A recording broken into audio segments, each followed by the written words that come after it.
while some content creators are calling for an investigation by the league front office, I took to ChatGPT and asked them the question: how is it that the Liberty is able to stack the deck, to sign their current stars, and to add more current stars to the roster, and possibly add one more to almost create a super team? Is there something that they're doing that other teams cannot? That is the question. Number one, players taking slightly below max contracts can contribute to this possibility. Now, with this being a reality, this is not only something the Liberty can do, this is something other front offices can do, but they may not have the large marketability of the Liberty to flex more than them. And here's how the Liberty may be or possibly is getting away with it.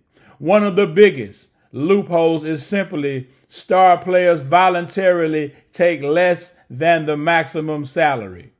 For example, if the Liberty Stars accepted contracts slightly below the max, as we see here, Breanna Stewart can sign for 1.4, which is the max, the super max for returning starters.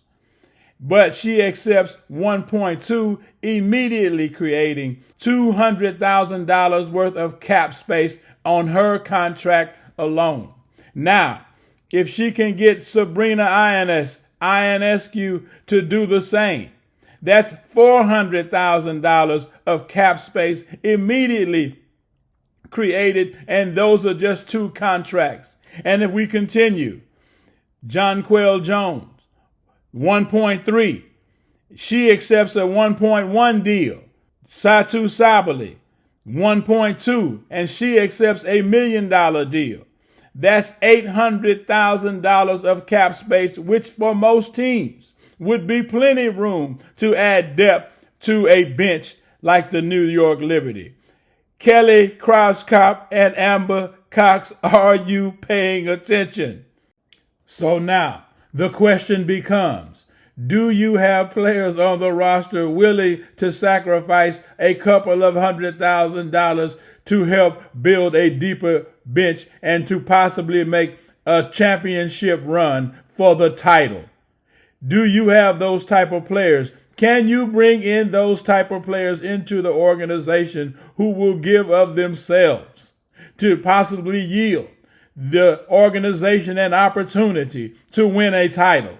This is the question teams must ask themselves as they look to the field of free agents and possible roster spots they will fill on their team.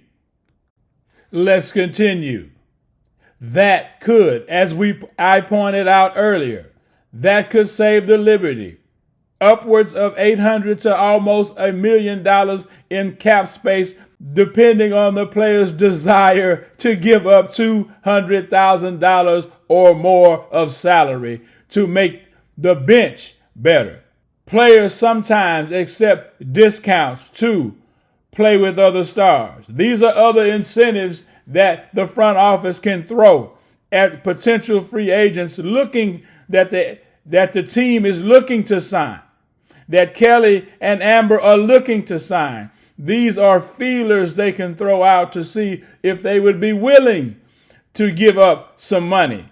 Now, if you are me, you will probably say, hell no. But then again, if you want to win a championship, this may sound like an idea.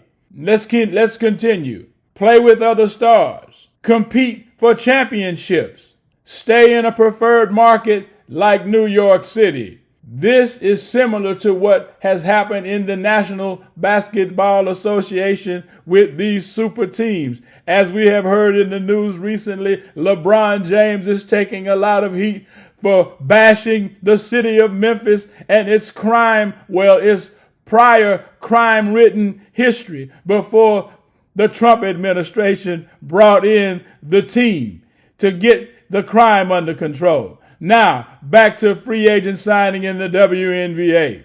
And now let's move on to number 2. off-court endorsement money, which is probably what the New York Liberty is doing. Now, if your organization or team, like the Fever, does not have the flexibility financially with Caitlin Clark and the endorsement she's receiving, with the new facility that they have built and the possible partnerships that could have been created from that venture, they too have an opportunity to acquire some type of endorsement money ability away from the court, which is not a hit on the cap. Let's keep moving. This is the most controversial factor because the WNBA salaries historically were low. Players often earn far more through endorsements and business opportunities. Players in a large market like New York may secure partnerships with companies such as Nike, New Balance, and Gatorade.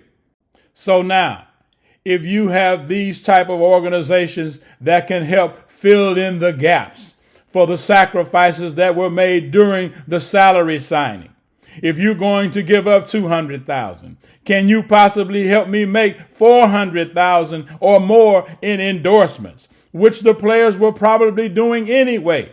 The only issue is, are you good enough to acquire that type of an endorsement deal? If you're not, then giving up $200,000 or any money might not seem to be a smart deal for you. However, if you are a baller, if you are a Caitlin Clark, if you are a Kelsey Mitchell, if you are a Mo Billings, these kind of opportunities exist for players of this caliber. And finally, in closing, Fever Nation, Kelly Crosskop and Amber Cox, were you paying attention? If other organizations, whether you are in a large market or a medium market or not a market at all, if you have the ability to leverage partnerships with businesses in your city, do so at all costs. It can only benefit the team. It can only benefit the organization and the players they are looking to acquire. Indiana, I hope you don't have this issue with the facility you all have invested in and the partnerships that were created from that venture. There should be opportunities like this for other players that you are looking to acquire. Kelly Crosskop and Amber Cox, I hope you were paying attention.